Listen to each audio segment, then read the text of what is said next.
پھر اس کے بعد اس پوچھنے والے نے عرض کی فَأَخْبِرْنِي عَنِ السَّاعَةِ قَالَ مَا الْمَسْئُولُ عَنْهَا بِأَعْلَمَ مِنَ السَّائِلِ۔ اس نے عرض کی یا رسول اللہ مجھے قیامت کے بارے بتائیے، قیامت کب ہوگی؟ آپ صلی اللہ علیہ وسلم نے ارشاد فرمایا کہ پوچھنے والے سے بتانے والا زیادہ نہیں جانتا، یعنی جتنا تم جانتے ہو اتنا ہی میں بھی جانتا ہوں کہ قیامت کا علم اللہ کے پاس ہے حتمی، کہ کس لمحے کس گھڑی کب واقع ہوگی یہ اللہ کے سوا کوئی نہیں جانتا۔ تو آپ صلی اللہ علیہ وسلم نے ارشاد فرمایا کہ جو سوال کر رہا ہے جتنا وہ جانتا ہے اتنا میں بھی جانتا ہوں، جس سے پوچھا جا رہا ہے وہ بھی اتنا ہی جانتا ہے، یعنی تم بھی جانتے ہو کہ اللہ ہی کو علم ہے قیامت کب ہوگی، میں بھی جانتا ہوں کہ یہ علم اللہ ہی کو ہے، اللہ کے سوا کوئی نہیں جانتا کہ قیامت کس لمحے کس دن کس تاریخ کس لمحے واقع ہو جائے گی۔ قال فأخبرنی عن اماراتها، تو سوال کرنے والے نے عرض کی یا رسول اللہ پھر قیامت کی کچھ نشانیاں ارشاد فرما دیجئے، کچھ حالات و واقعات جو قیامت سے پہلے ہوں گے وہ ارشاد فرما دیجئے۔ آپ صلی اللہ علیہ وسلم نے ارشاد فرمایا ان ترا قال ان تلد الامۃ ربتها، پہلی نشانی یہ ہوگی کہ کنیزیں اور لونڈیاں اپنے مالکوں کو جنیں گی۔ یہ بڑی عجیب ارشاد ہے حضور نبی کریم صلی اللہ علیہ وسلم کا، اور اس کے بہت سے معنی علماء نے کیے ہیں، لیکن ان سب میں آسان قابل فہم اور معنی جو زیادہ قریب تر ہے وہ یہ ہے کہ ماؤں کا احترام اٹھ جائے گا، لوگ ماؤں کے ساتھ وہ سلوک کریں گے جو کنیزوں باندیوں نوکرانیوں کے ساتھ کیا جاتا ہے۔ ایک ایسا زمانہ آئے گا کہ جب ماؤں کو باندیوں اور کنیزوں کی طرح سمجھنی، لونڈی اپنے مالک کو جنیں گی، بیٹا جوان ہوگا تو اس کی حیثیت مالک کی بن جائے گی اور ماں کی حیثیت غلام کی یا کنیز کی یا لونڈی کی رہ جائے گی، اور یہ نشانی آج ہم دیکھ رہے ہیں۔ زیادہ مہذب ہونے کا دعویٰ اہل مغرب کو ہے کہ ہماری بڑی تہذیب ہے، ان کا طرح امتیاز یہ ہے کہ وہ ماؤں کو باپوں کو ایک اولڈ ہوم کے نام سے بنے ہوئے ہیں بوڑھوں کے گھر، خیراتی ادارے جو لوگوں سے خیرات مانگ کر وہاں بوڑھوں کو رکھتے ہیں اور انہیں 2 وقت کھانا چائے دیتے رہتے ہیں، کپڑے شپڑے دے دیتے ہیں، ان کا علاج معالجہ بھی کرتے ہیں، لیکن وہ سب خیرات پر ہوتا ہے۔ تو جوان اولاد اپنے بوڑھے ماں باپ کو وہاں چھوڑ آتی ہے اور پھر وہ مرنے تک اولادی شکل کو ترستے رہتے ہیں۔ جنہیں زیادہ مہذب ہونے کا دعویٰ ان کا تو یہ حال ہے، اور ہمیں جنہیں مسلمان ہونے کا دعویٰ ہے، ہمارا عالم بھی یہ ہے کہ وہ ماں جو بچے کو بولنا سکھاتی ہے، وہ باپ جو اسے بولنا سکھاتا ہے، وہ بات کریں تو اب جوان بچہ کہتا ہے چپ کر بابا، آپ کو تو بات کرنا آتی نہیں، یہ کمال نہیں ہوگی؟ کیا یہ سب ہم دیکھ نہیں رہے؟ اکثر گھروں میں جب بہویں آ جاتی ہیں تو ماؤں کا کام صرف برتن مانجنا یا کپڑے دھونا رہ جاتا ہے، اور جو کھانا بچوں سے اور بڑوں سے بچتا ہے وہ ان کو دے دیا جاتا ہے۔ کیا یہ ہم سب کچھ دیکھ نہیں رہے؟ اکثریت کی بات میں کہہ رہا ہوں، خال گھروں میں تو ادب احترام الحمدللہ ہے، اور اللہ انہیں ایسے گھروں کو قائم رکھے اور انہیں بہت برکت دے، لیکن اکثریت کا عالم یہ ہے کہ اب یہاں پاکستان میں بھی اولڈ ہوم بننا شروع ہو گئے ہیں، اپنا گھر کے نام سے کسی اور نام سے، جہاں بیماروں کو بوڑھوں کو جو اپنے گھر میں جسے فالتو سمجھو وہاں چھوڑو، وہ خیرات زکوٰۃ پہ پلتے رہتے ہیں۔ تو اللہ کے رسول صلی اللہ علیہ وسلم نے فرمایا کہ جب یہ عالم دیکھو تو یہ قیامت کی نشانی ہے کہ قیامت قریب آ گئی۔ قیامت سے پہلے یہ عالم ہوگا کہ لوگ ماؤں کے ساتھ ایسا سلوک کریں گے گویا وہ کنیزیں اور باندیاں ہیں، یعنی کنیزیں اپنے مالک کو جنیں گی۔ اس کے اور بھی معنی کیے گئے ہیں، لیکن زیادہ موزوں اور قابل فہم اور عام فہم معنی یہ ہے کہ ماؤں کے ساتھ نوکرانیوں جیسا سلوک ہوگا۔ اور وہ ہم دیکھ رہے ہیں آج بوڑھی عورتیں، بوڑھے مرد بیچارے خاموش ہو کر آنسو بہاتے رہتے ہیں۔ باپ کو بیٹے سے بات کرنی ہو تو وہ سوچتا رہتا ہے کہ کیسے بات کروں کہ ناراض نہ ہو، جھڑک نہ دے۔ اور اکثر عالم یہ ہوتا ہے کہ ساری زندگی محنت کر کے جو مکان بناتے ہیں، میں نے دیکھا ہے، وہ آ جاتی ہوں کہتی ہیں بابا کمرے خراب کرتے ہو، اندر کھانستے ہو، تھوک دیتے ہو، تمہارے جوتے گندے ہوتے ہیں، فرش خراب کر جاؤ، مسجد میں چلے جاؤ، پنکھا لگا لو، غسل خانہ ہے وہاں پانی بھی ہے، نہا لو، پنکھا لگا لو، وہاں سو جاؤ۔ ہمارے گاؤں میں تو یہ ہوتا ہے، دیہات میں یہ کرتی ہیں، اتنی مہربانی کرتی ہیں کہ یہاں مساجد ہیں تو ان میں پنکھے بھی ہیں، غسل خانہ، جا بابا مسجد میں نہا لے، جا کے پنکھا لا کے سو جا، کمرے خراب نہ کر۔ یا ساری عمر محنت کر کے اس نے بنائے تھے، اب اسے کمرے میں گھسنے کوئی نہیں دیتا۔ کھانے کا وقت ہو تو 10 باتیں سنائی جاتی ہیں، کھانے کی چٹی پڑ گئی، کام کا نہ کاج کا، دشمن اناج کا، بس کھانے کے وقت۔ کھانے میں تو صحت مند ہے، ویسے بیمار ہے، ویسے بوڑھا ہے، کھاتا تو 10 روٹیاں، تو کیا وہ کھانا بھی حرام ہو جاتا ہے اس غریب کا جو تھوڑا بہت کھاتا ہے؟ تو یہ نشانی بھی آج ہم دیکھ رہے ہیں۔ دوسری نشانی جو حضور اکرم صلی اللہ علیہ وسلم نے فرمائی، انترا الحفاة العراة العالة رعاة الشاة يتطاولون فی البیان۔ پھر انہوں نے ارشاد فرمایا، تو دیکھے گا ننگے پاؤں والے، ننگے بدنوں والے مفلسوں کو، بکریوں کے چرواہوں کو، کہ وہ محلوں میں نظر آئیں گے اور ان پر فخر کریں گے۔ آج ہم یہ بھی دیکھ رہے ہیں، ایسے ایسے لوگ حکمران بن گئے ہیں جنہیں کلمہ نہیں آتا۔ ایسے ایسے لوگ حکمران بن گئے ہیں جن میں انسانیت نام کی کوئی چیز نہیں ہے، جنہیں بات کرنے کی تمیز نہیں ہے۔ اور ایسے ایسے لوگ ہمیں اقتدار میں نظر آتے ہیں جن کے والدین کل مزدوری کرتے تھے۔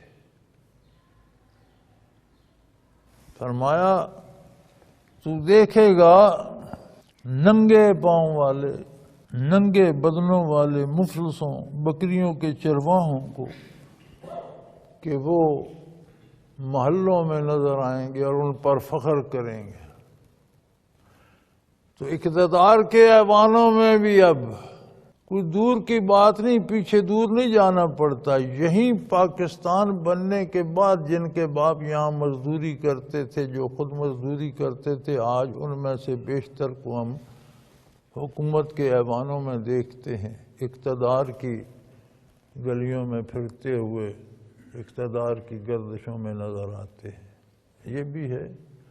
اور عمومی طور پر یہ بھی دیکھا گیا ہے کہ جو لوگ مانگ کر کھاتے تھے، ساری سردیاں مانگ کر گزارا کرتے تھے، گاؤں میں آ جاتے تھے، شام کو مسجد میں چلے جاتے اور وہاں آواز لگاتے تھے، اہل محلہ اللہ آپ کا بھلا کرے، مسجد میں اتنے مسافر بھی ہیں، اور لوگ تھوڑی تھوڑی روٹی انہیں بھیج دیتے تھے۔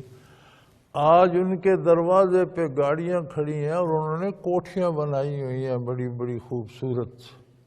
جیسی کوٹھیاں اسلام آباد میں، ویسی آج آپ کو یہاں جنگلوں میں بھی نظر آئیں گی۔ تو فرمایا مفلسوں کو، ننگے بدن، ننگے پاؤں چلنے والوں کو، بکریوں کے چرواہوں کو محلات میں دیکھو گے اور ان پر وہ ناز کریں گے، فخر کریں گے۔ یہ نشانی بھی آج ہم دیکھ رہے ہیں۔ آج دیکھ لو ہمارے ان دیہات میں ہمارے سامنے، ہم پہلے کی بات میں نہیں کر رہا ہوں، ہمارے سامنے کسی کو ایک مکان بنا، اسے ہم کوٹھا کہتے تھے، ایک کوٹھا بنانا ہوتا تھا تو وہ 10-12 آدمی برادری کے لے جاتا تھا، پہاڑ سے پتھر نکالتا تھا، انہیں کوئی دیہڑی نہیں دیتا تھا، ایک وقت کا کھانا دے دیتا تھا، مانگ کے لے جاتا تھا۔ پھر وہ مستری کو اس وقت کوئی 2 آنے 4 آنے دیہڑی دیتے تھے تو وہ جا کر ان پتھروں کو کچھ تھوڑا تھوڑا پھاڑ تراش خراش کر چوکور کر دیتا تھا۔ پھر اونٹ والوں سے کو بھاڑا دیتے تھے، وہ پتھر اٹھا کر لاد کر لے آتے تھے۔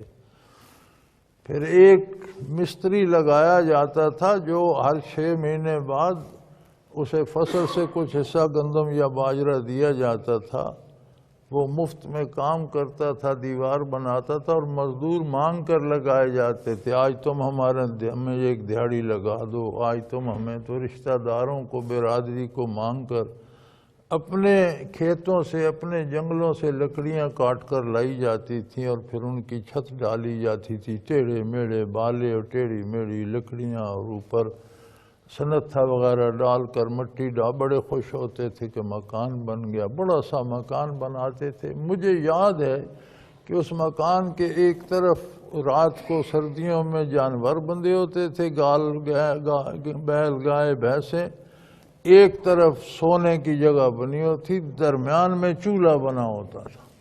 یہ سارے کام ایک ہی اس میں کوٹھے میں ہو جاتے تھے۔ پھر تھوڑی سی آسودگی ہوئی تو پھر جانوروں کے لیے ایک الگ کوٹھا، رہنے کے لیے ایک الگ کوٹھا، کھانے پکانے کے لیے چھوٹا سا ایک الگ کوٹھا بن گیا، لیکن سارے پتھر کے اور پکے پتھروں تراشیوں کے کم، سارے عموماً بغیر تراشے ہوئے کچے پتھروں کے مٹی سے لیپے ہوئے۔ ان میں ہم نے گزارا کیا، لڑکپن جوانی گزاری ہے۔ آج دیکھ لیں کسی گاؤں میں کوئی پتھر کا نام نظر نہیں آتا، ہر جگہ اینٹوں کی دیواریں بن رہی ہیں، لنٹر کی چھتیں پڑ رہی ہیں، کوئی آج لکڑی جلانے کی بھی نہیں لاتا، کہتے ہیں گیس دو، جہاں گیس کے پائپ نہیں پہنچے سلنڈر لے آتے ہیں، آج لکڑی جلانے کو پسند کوئی نہیں کرتا۔ یہ قیامت کی نشانیوں میں سے، قیامت سر پر، بھوکے ننگے رہنے والے لوگ، مفلس لوگ، ان پڑھ چرواہے، گڈریے پختہ مکان، کوٹھیاں، بنگلے بنا رہے ہیں۔ جو شیشہ اسلام آباد میں عمارتوں میں لگا ہوتا ہے، جس میں سے باہر سے نظر نہیں آتا، اندر سے باہر نظر آتا ہے، وہ میں نے جنگلوں میں لوگوں کے گھروں میں لگا ہوا، نئی کوٹھیاں، نئے بنگلے بنے ہوئے جنگلوں میں دیکھتا ہوں کہ لگا ہوا ہے۔ یہ حضور اکرم صلی اللہ علیہ وسلم نے قیامت کی نشانیوں میں یہ نشانی بھی بتائی ہے کہ بھوکے ننگے جنگلوں کے باسی، ننگے بدن، ننگے پاؤں پھرنے والے محلات بنا لیں گے اور بیٹھ کر فخر کریں گے اور کہیں گے نہیں یہ ہمارا تو باپ دادا رئیس تھا۔ کوئی نہیں مانے گا کہ کل ہم مفلس بھی تھے، اکڑیں گے بڑے، میں فلاں خاندان کا ہوں، میں ملک صاحب ہوں، میں چودھری ہوں، میں خان صاحب ہوں۔ تو یہ دوسری نشانی حضور اکرم صلی اللہ علیہ وسلم نے ارشاد فرمائی۔ تو حضرت عمر رضی اللہ تعالی عنہ فرماتے ہیں کہ پھر وہ سوال پوچھنے والا شخص رخصت ہو گیا۔ ثم انطلق فلبثت ملیا، وہ سوال کرنے والا تو چلا گیا، میں کافی دیر بیٹھا رہا۔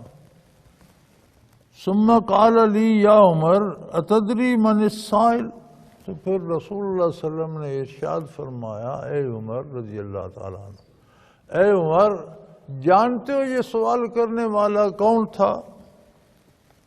قلت اللہ ورسولہ عالم، میں نے عرض کی اللہ اور اس کا رسول بہتر جانتے ہیں۔ یہ رویہ تھا صحابہ کرام کا۔ بڑے بڑے شاعر، ادیب، دانشور، تاریخ کے ماہر، انصاب کے ماہر، اور اتنے ماہر تھے زبان دار۔ عرب لکھنا پڑھنا جاننے والے لوگ کم تھے، لیکن ادبیات میں اتنے ماہر تھے کہ عرب کے علاوہ باقی دنیا کو عجم کے معنی ہوتا ہے گنگا، بے زبان، تو وہ کہتے تھے کہ عرب اہل زبان ہے، باقی دنیا کے پاس زبان نہیں ہے۔